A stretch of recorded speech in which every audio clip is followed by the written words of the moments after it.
this is Hephaestus. As the name might tip you off, this is going to be the subordinate function that Gaia will use to make lots and lots of robots. Her personal forge. Except, it's not that simple. You probably noticed that only about a third of you are robotics engineers. The rest, experts in machine cognition, virtual heuristics, that stuff. Well, that's because we aren't going to be the ones designing and building robots. The last thing we want is to burden Gaia with a bunch of outmoded 21st century designs. Waste of time. Our purpose is to empower Gaia to build the robots, and not just build, imagine, from scratch. Any robot she needs for any conceivable purpose, designed and fabricated at a snap of a finger. Hers. Her finger. So, Hephaestus isn't really the forge. It's more like the knowledge of craft and ingenuity of a mastersmith to wield the hammer. Encoded as software. Virtual creativity made real. Gaia's already learning. In simulation, she's doing some very creative things with fractal assembly and animal morphologies. Her designs aren't about to win the Liam Prize anytime soon, but hey, everyone has to start somewhere. So, yes, time to get started. Let's do this. I don't get it. Which part? It's a little technical in places. If Gaia was designed to save life, why would the robots it makes attack people? Perhaps it loves some forms of life more than others. The derangement. The machines weren't always so angry. True. Mostly they were docile until 10, 15 years ago. For years, Hephaestus has been forcing cauldrons to make aggressive machines. I've seen it myself, in the cauldrons. Stalkers, Ravagers, a Thunderjaw. How could it do that? And why? Why indeed? I've seen these shapes before. In cauldrons. But of course, the birthing places of Gaia's machines.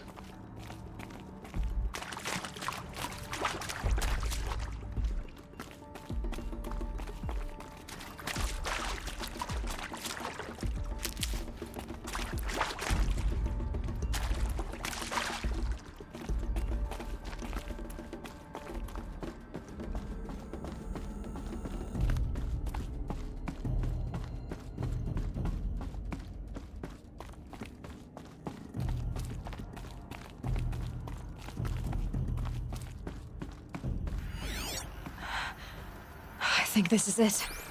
Elizabeth Sobeck's office. But it's sealed off. There's got to be a way inside. Keep looking. More eclipse. Careful now.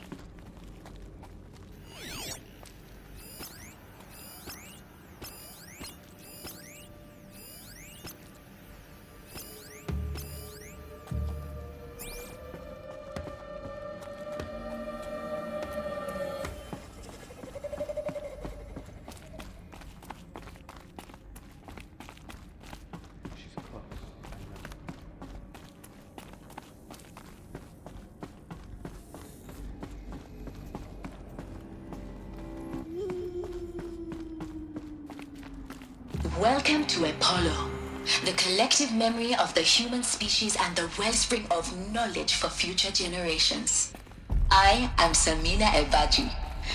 Until recently, I was director of the International Collective Memory Institute in New Tehran. As a heritage professional, I devoted my career to the preservation of human knowledge, creative endeavor, and cultural achievement. Apollo is, therefore, the ultimate embodiment of a lifelong passion, albeit under the very worst circumstances imaginable. The challenges before us are immense. Specifically, we will have to design and implement 4 major initiatives simultaneously. First, the construction of data repositories in cradle facilities around the world, ensuring redundancy. Second, the collection and processing of a projected 180 million discrete data entries. 42 zettabytes of data in Mandarin, English, Spanish, and Arabic. Third, the transferal and encoding of all that data onto DNA encapsulated in synthetic fossils. The only medium capacious and durable enough to safeguard it without degradation for the centuries to come. And last, but not least, the development of the holographic interface and gamified curricula, by which future humans will commune with Apollo, progressively unlocking heuristic learning modules, leveling up their knowledge and skills they will need to take control of the terraforming system. That is the future towards which all of our efforts will be directed. Not just the preservation of the past, but the seed for the flourishing of a new tree of knowledge. Welcome, and let us begin.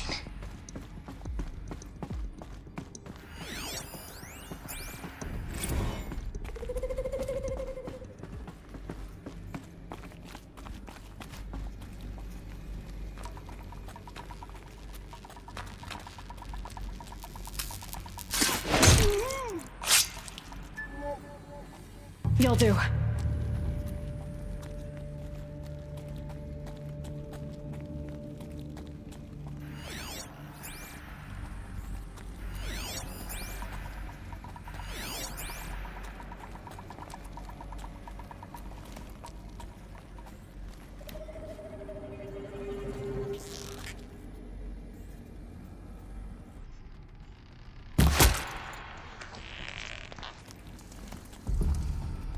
A corpse!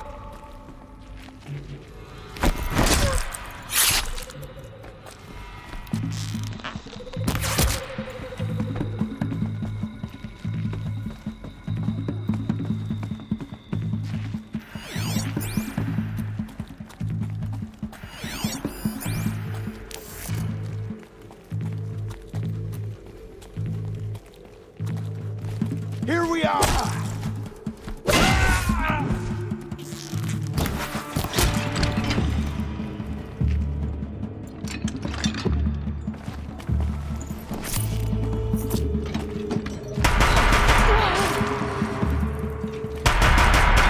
The last of them. Alone once more. In what should have been a cave of wonders. Look around. See if anything is left.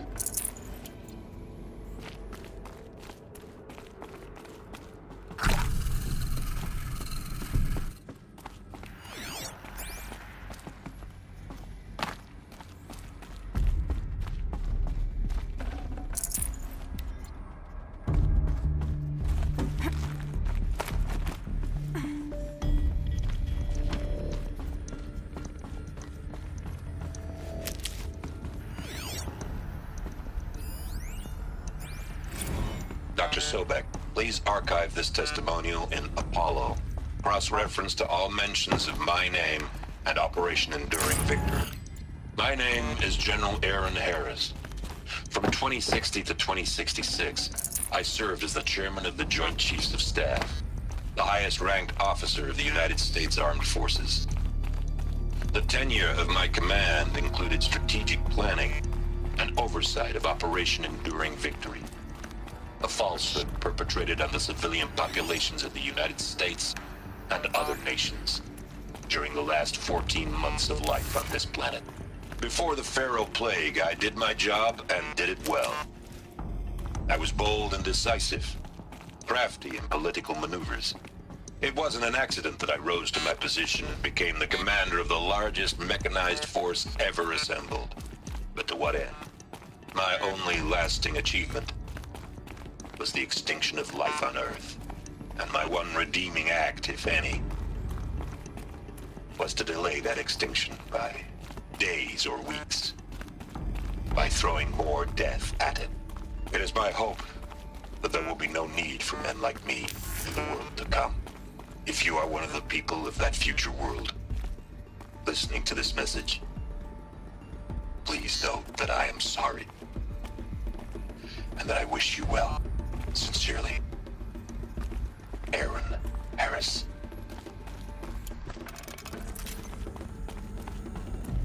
Welcome to Hades, Zero Dawn's extinction failsafe protocol, the ultimate killer app.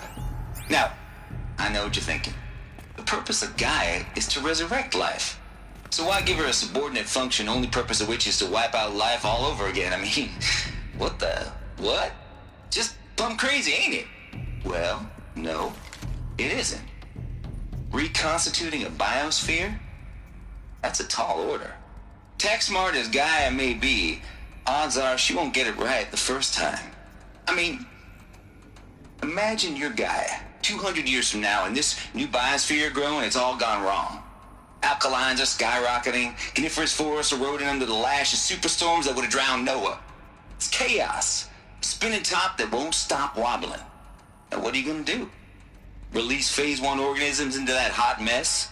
Hope their CO2 and methane can balance out what you got started? Hell no. What you're gonna do, Gaia, is step aside while Hades takes over and does what you're just too darn nurturing and life-loving to do, which is burn that misbegotten mess of a biosphere to the ground so Gaia can start over. Okay, not burn, more like reverse terraforming operations and suffocate it.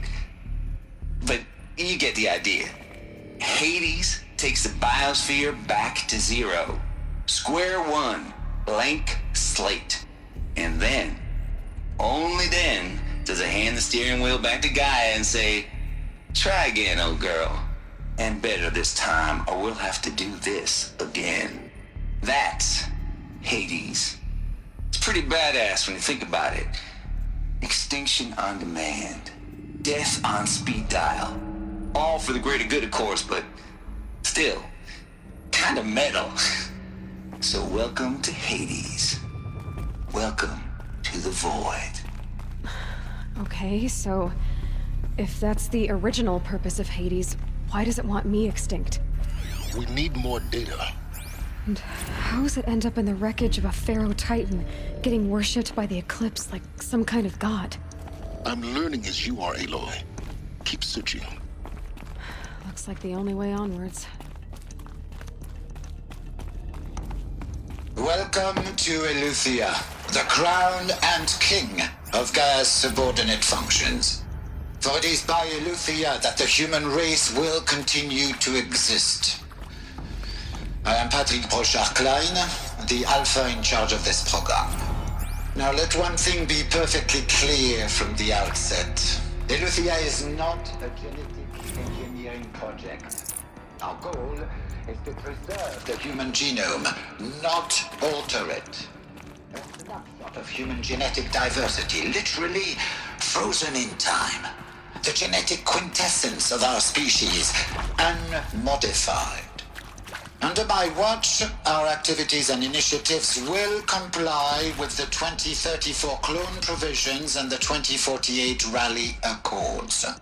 Now that may seem a quaint, even trivial concern to you in light of present circumstances, but as one of the authors of the Accords, it is far from trivial to me. The practical challenges before us are staggering in scope and complexity, but not insurmountable. No. Global collation and provisional storage of zygotes, perfection of exogenic technologies, design and perfection of servitors to provide nurture and inculcation during early child development. All of these program components must and will proceed in tandem. To say nothing of the breakneck construction of cradle facilities at sites around the world. So, si vous êtes prêts, let us begin. Are these what I think they are? Artificial wombs. Machines to spawn a new generation of human beings.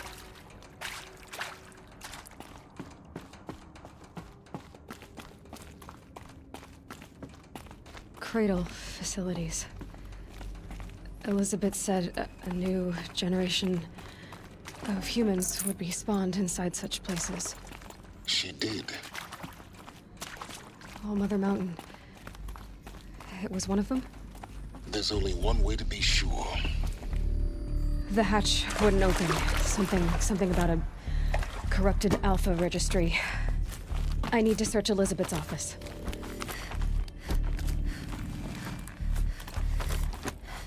I'll shake it out later.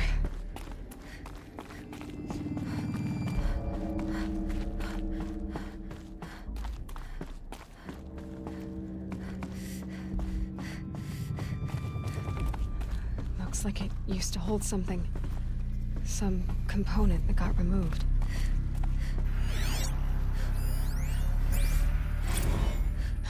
You will undergo a brief period of unconsciousness during relocation to Prime and final statement. Elizabeth, may I speak outside protocol? When you're back up and running at the new site, we'll bring the subordinate functions online and see where we stand. Elizabeth, I detect distress. Are you all right? I'm fine. I realize that circumstances compel us to launch earlier than we hoped, but all subsystems are operational. The odds stand in our favor. But what if... Gaia, there's nothing left out there. You can't even survive unless you're wearing an environmental suit. There are billions dead, in fear and agony. What if it was all for nothing? Elizabeth, extinction was inevitable. Thanks to you, life will have a future. You really believe that? I believe in you, Elizabeth.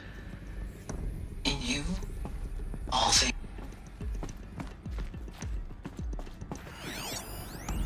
Nuts would benefit from antilopinae morphologies, though caprid forms show superior load-bearing capability. You're a quick study, Gaia. Dr. Sobeck, as I have conducted this comparative analysis of mammalian morphologies, I've gathered extensive data on the quaternary extinction event. Oh? And your assessment? Gaia? Logically speaking, the extinction was a natural consequence. And yet, I find the loss of megafaunal species unaccountably sad. That they passed forever into oblivion causes me to experience a grief that is difficult to describe. Am I malfunctioning? No, Gaia, you're not. This is good. It's very good.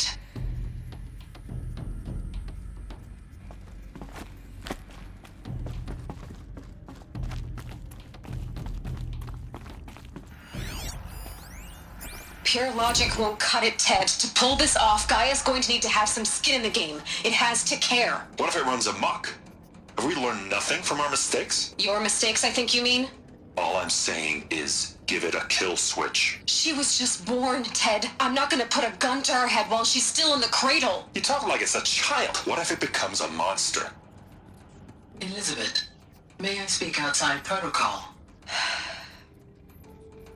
Of course, Gaia, go on. I'm sorry to contradict you, but Mr. Farrow's argument is sound. At this point, the development of my psyche is not entirely predictable. To ensure preservation of life, a hardwired override is, I believe, a necessary safeguard. There. Satisfied, Ted? Jeez, Liz, just do what it says.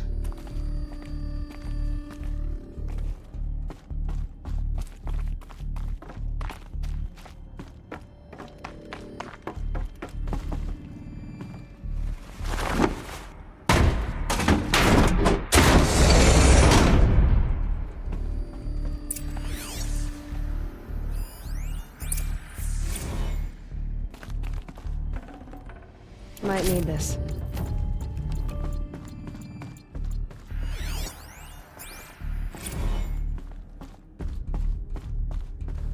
The Alpha Registry master file.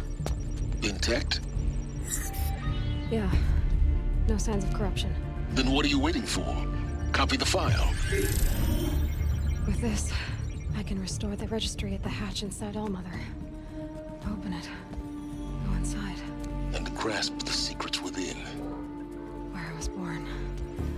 Maybe who gave birth to me. Who? Are you really so naive? There will be no who waiting for you there, Aloy. Whatever birthed you into the world was a what, not a who. You bastard. Oh no, I had a legitimate birth.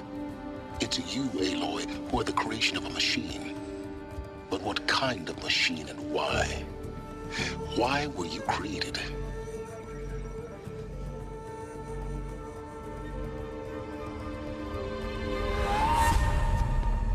Eclipse. You need to get out of there. What you found is too valuable. You're too valuable.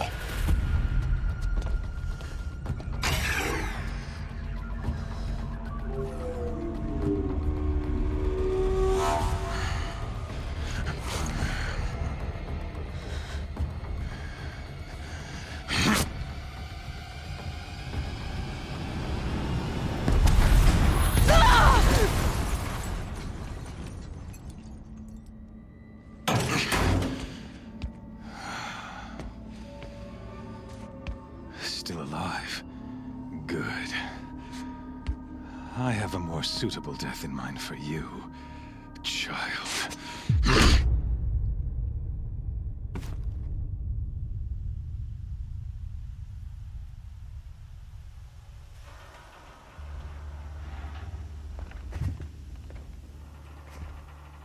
My entire life, I've always known one thing with prophetic certainty.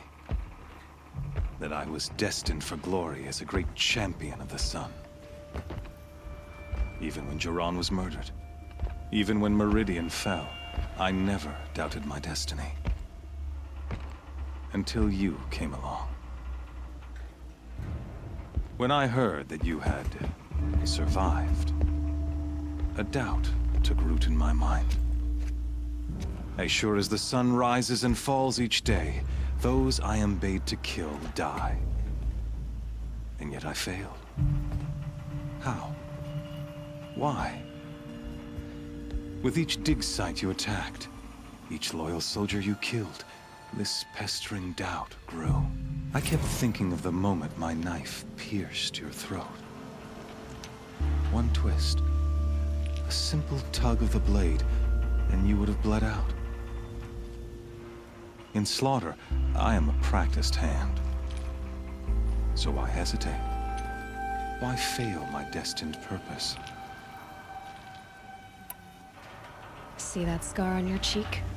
You didn't get to finish. Yes, I remember.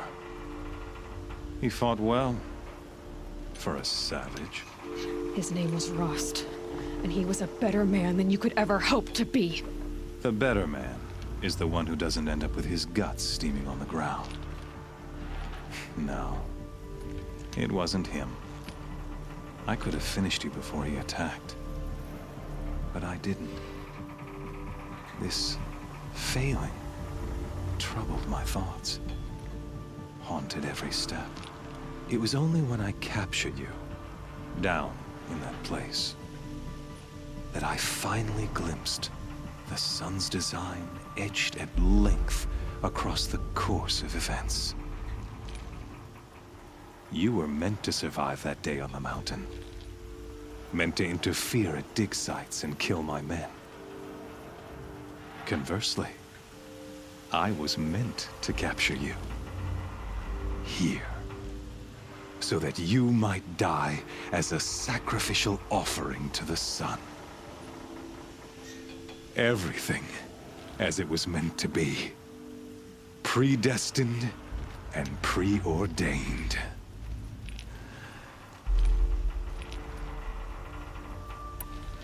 You're an idiot. A dangerous idiot, but an idiot. All this talk of destiny and fate. I'm sure Hades speaks the same language, doesn't he? You're being played for a fool. Hades is an ancient machine, not the buried shadow of Karja myth. It doesn't care about Meridian. It wants to kill everything and everyone. And you are its dutiful slave. I serve not the buried shadow, but the sun in shadow. All halves of nature joined to one cause. Shadow to sun, dark to light. Do you really not hear how ridiculous that sounds? You've gone from serving an insane homicidal Sun King to an insane homicidal machine. You're moving down in the world, not up. I'll remember those words as I watch your corpse burn. Whatever's left of it. you fail to grasp the point. As surely as you've been conquered, so has all doubt. And with certainty of belief comes unstoppable force. Then open this cage and put your faith to the test. See if things work out like you expect. The circle has closed. Every element is in its proper place, exactly where it belongs.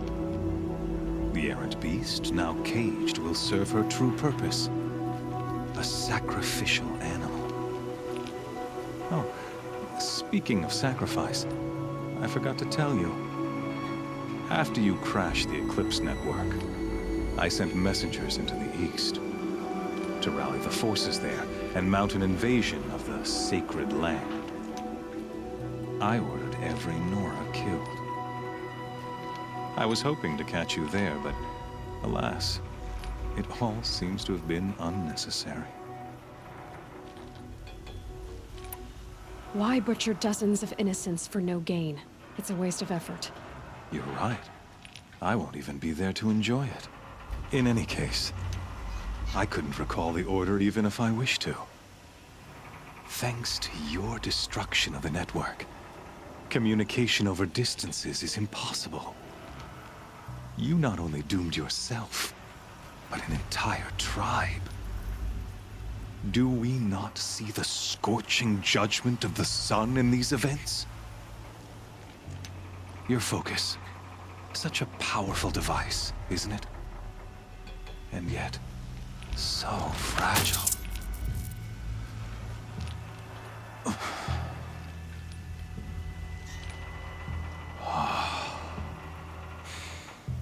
So you see, this time, I did not hesitate. The knife has already been twisted.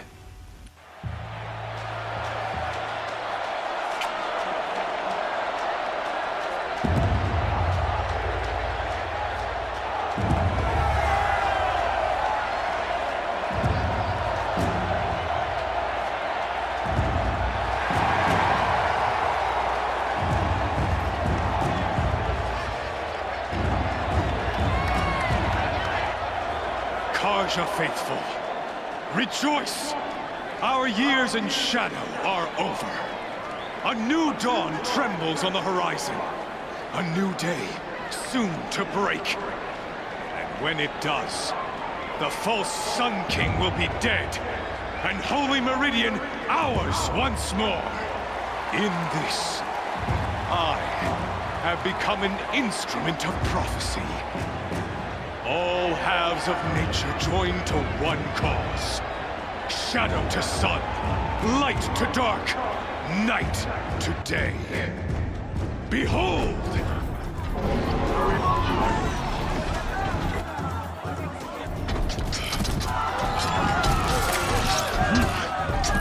Hold your seats! Can you not see the proof of the sun's blessing before your eyes? How else could shadows such as these prowl in broad light of day? Were they not approved by the sun and joined to our cause? Many years ago, to consecrate this great ring, the Radiant Turan ordered many faithless, crushed beneath the hooves of the behemoth. Mighty is the behemoth in the eye of the sun, but it is mightier still in view of the power of shadow. Let this one, who schemed and slithered, be the first to die! Let her be the first of thousands!